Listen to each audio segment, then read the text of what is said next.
बहुत सारे जातकों को क्वेश्चन आता है कि कभी तो आप बोलते हो कि अढैया चल रही है, कभी बोल रहे हो साढ़े साती चल रही है, कभी बोल रहे हो महादशा चल रही है, कभी बोल रहे हो अंतरदशा चल रही है। भाई इनमें अंतर क्या है? ये क्यों सैटर्न इतना परेशान कर रहा है कि अढैया में भी आएगा, साढ़े साती में भी आएगा और महादशा में भी आएगा और अंतरदशा में भी आएगा।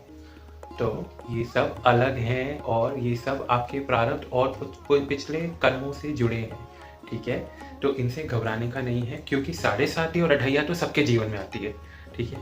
महादशा आना नहीं आना आपके कर्मों के ऊपर निर्भर करता है, बट यूजुअली महादशा भी हर इंसान की ऑल्टरनेट जन्म में आती है, क्योंकि जब हम 9 प्लैनेट्स का जो पूरा रोटेशन है महादशाओं के हिसाब से वो देखें तो तकरीबन उम्र 120 साल आती है, और हम में से कोई भी आज के ज़माने में 120 साल तो नहीं जीता।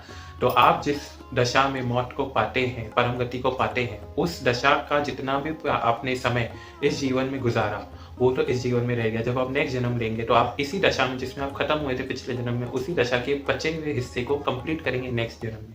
एंड उसके बाद वाले आने वाले प्लैनेट्स की जो महादशाएं हैं वो अकॉर्डिंगली चलेंगी। तो अगर सैटर्न किसी की एक इस जन्म में महादशा में आ जाए तो अगले जन्म में हाई चांसेस है, अनलेस एंड अनटिल वो बहुत लंबी उम्र ना लेके आए, कि उसका सैटर्न की जो महादशा है वो उस जन्म में नहीं आके उसके बाद वाले जन्म में आएगी, ठीक है। सो ऐसा नहीं है कि इन तीनों में से कोई चीज़ कम है या कोई चीज़ ज़्यादा है, तीनों का अपना अपना परिणाम है और तीनों में अंतर है। सबसे पहली बात अंतर समझते हैं हम अढैया, साढ़े साती और सैटर्न का बेसिक डिफरेंस क्या है। अढैया जो होती है, जैसा कि नाम से ही पता लगता है, अढैया होती है जो कि 2.5 साल के लिए आती है, ठीक है। और जो साढ़े साती होती है वो आती है 7.5 साल के लिए, और जो शनि की यानी कि सैटर्न की महादशा आती है वो आती है 19 सालों के लिए, ठीक है। वीनस के बाद सबसे बड़ी महादशा अगर किसी की होती है तो सैटर्न की होती है 19 साल की।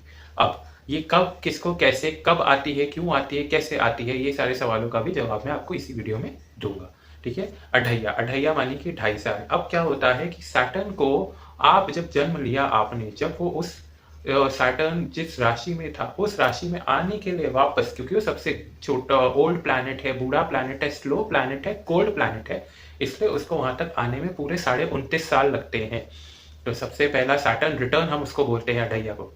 तो जब सैटर्न रिटर्न होता है वो 2.5 साल के लिए, क्योंकि एक राशि में सैटर्न रहता है, तो वो 2.5 साल का समय तब आता है जब आप तकरीबन तकरीबन 29 साल के आसपास के होते हैं, 29-30 साल के बीच में, ठीक है। इस दौरान आपको एकदम से कोई झटका लगता है और आपको सच्चाई का या सही गलत का कहते हैं ना कि आईना दिख जाता है, और आप उसके अकॉर्डिंग खुद को बदल देते हैं। सैटर्न की दशा, महादशा, अंतरदशा, साढ़े साती, अढैया जो भी आएगी ये सिर्फ आपको कुछ सिखाने आएगी, टेस्ट करने आएगी, और अगर आपका पूर्व प्रारब्ध है तो उसका रिजल्ट देने आएगी।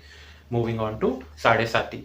साढ़े साती कब लगती है? साढ़े साती तब लगती है जब आप पैदा हुए थे, ठीक है। तो जब आप पैदा हुए थे तो चंद्र आपका जिस राशि में है ना, उस राशि से ठीक पहले वाली राशि में जब सैटर्न आता है, जैसे सपोज मेरा चंद्र मिथुन का है, ठीक है, यानी कि जेमिनाई का है, तो जेमिनाई से पहले राशि आती है टॉरस, ठीक है।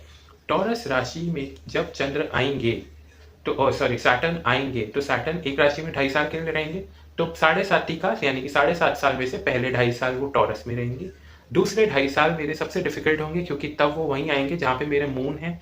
तो मून के ऊपर सैटर्न आ गए तो मून के ऊपर सैटर्न प्रेशर बनाते हैं। जब प्रेशर बनाते हैं सैटर्न मून के ऊपर, मून क्या है? हमारे इमोशंस है, ठीक है। तो हम इमोशनली बहुत हैवी फील करते हैं, हमको ऐसे लगता है जो हम चाहते हैं वो हो नहीं रहा है, लेकिन वो हो रहा होता है, बट स्लोली, थोड़े से लेसन के साथ, थोड़े से टेस्ट के साथ, ठीक है। तो पहले 2.5 साल वो टॉरस में रहेंगे, दूसरे 2.5 साल वो जेमिनाई में रहेंगे। अब वो जब तीसरे 2.5 साल आएंगे तो तीसरे 2.5 साल में किधर चले जाएंगे? वो कैंसर राशि में चले जाएंगे। तो टॉरस का 2.5 साल, जेमिनाई का 2.5 साल एंड कैंसर का 2.5 साल बिकम्स साढ़े साती।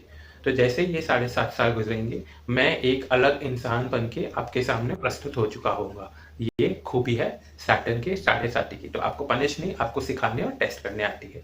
अब आते हैं महादशा पे। महादशा आती है 19 साल के लिए, ठीक है। महादशा के लिए कहा जाता है कि 19 साल में से अगर किसी के पहले 9.5 साल अच्छे निकल गए तो पिछले 9.5 साल में थोड़ी तकलीफ होती है, और नहीं तो किसी के पहले 9.5 साल तकलीफ में निकलते हैं तो उसके बाद वाले 9.5 साल अच्छे निकलते हैं। जैसे कि अगेन मैं अपने ऊपर आता हूँ, पहले 9.5 साल मेरे डिफिकल्ट रहे। मेरी महादशा स्टार्ट हुई 2014 में, तो उसके अकॉर्डिंग जो मेरे पहले 9.5 साल रहे, यानी कि 2024 तक के, वो मेरे काफ़ी डिफिकल्ट रहे, ठीक है। लेकिन उसके बाद जो मैं स्लोली ग्रेजुअली ग्रो करना स्टार्ट किया, सो सैटर्न से डरने का नहीं है। जैसे ही आपके कर्म पूरे होते हैं, आपका कोई भी ऋणानु बंधन पूरा होता है, आपका अच्छा बुरा जो भी है वो जब पूरा हो जाता है, उसके बाद सैटर्न आपको फल स्वरूप जब आपको पूरा टेस्ट कर लेते हैं तो आपके मन मुताबिक चीज़ें देते हैं। अगेन ऐसे कि ड्राइनेस आ जाती है, बहुत बार ऐसे होता है कि मन में अब इच्छा ही नहीं रहती वो चीज़ की, पर यही प्रकृति है ना, यही कुदरत का नियम है और हम इसको बदल नहीं सकते, ठीक है, क्योंकि है कुछ नहीं, हमारी कर्मों का लेखा जोखा है।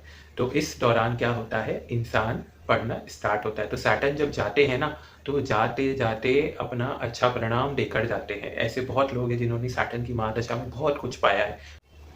लेकिन एक और चीज़ के ऊपर सैटर्न की महादशा का परिणाम निर्भर करता है। वो क्या, कि सपोज वो आपकी जल्दी की उम्र में आ गई, तब तो कोई दिक्कत नहीं है, ठीक है। लेकिन जितना डिले के साथ आती है, तो आप ये याद रखिएगा, सैटर्न की महादशा से जस्ट पहले आती है जुपिटर यानी कि गुरु बृहस्पति की महादशा, जो कि आती है तकरीबन 16 सालों के लिए। अब गुरु बृहस्पति की जब दशा आती है ना, गोल्डन पीरियड होता है इंसान का, अक्सर अक्सर, हमेशा नहीं, अक्सर। तो जब वो अक्सर वाला गोल्डन पीरियड होता है, तो इंसान जो होता है छठे आसमान पे, सातवें आसमान पे होता है, तो वो क्या करता है, खुद के बेनिफिट के लिए दूसरों को रौन देता है, दूसरों के इमोशंस, फीलिंग्स, अच्छा बुरा काफी बार नहीं समझता, सोचता है। तो जिसने आई रिपीट, जिसने जुपिटर की महादशा में कोई भी कुकर्म या बुरे कर्म या किसी को सताया या दुखी किया, तो बॉस तैयार हो जाइए, पीछे सैटर्न राजा आ रहे हैं, शनि जी आ रहे हैं, वो आपको छोड़ेंगे नहीं। एक एक चीज का बदला आपसे लेंगे, और सिर्फ आपसे ही नहीं, आपके पूरे कुटुंब से लेंगे। हम सबके कर्म हमारे कुटुंब में जुड़े लोगों से लिंक्ड होते हैं, हम उनसे रिड ऑफ नहीं हो सकते। जस्ट बिकॉज वो मेरे फादर हैं डजेंट मीन कि वो मेरे से नहीं जुड़ा, वो मेरे से भी जुड़ा, क्योंकि वो मेरा खून है, मैं उनका खून हूँ, ठीक है। सो कहीं ना कहीं हम, हमारे आगे आने वाली जनरेशन्स भी उसका जो डेट है, कर्ज है, वो चुकाती हैं।